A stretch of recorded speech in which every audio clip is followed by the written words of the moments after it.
Bueno, muchísimas gracias, hermano primer ministro de esta tierra. Thank you very much, my brother Prime Minister, and thank you to this land. Primero, muy sorprendido por la hospitalidad del pueblo de Fiji.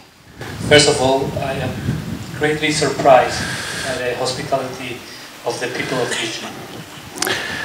Agradecer a nombre de quienes visitan esta linda tierra con motivo de la reunión de G77 por la recepción oficial, especialmente por este rito originario, un rito ancestral y cultural de nuestros pueblos indígenas originarios. First of all, I want to thank on behalf of all the guests to this important G77 meeting for the way you welcome us, and at the same time for this indigenous people ritual, which is part of our own ancient cultures. Para mi país y especialmente para mí, esta visita será inolvidable porque por primera vez Bolivia de manera oficial visita al continente Oceanía.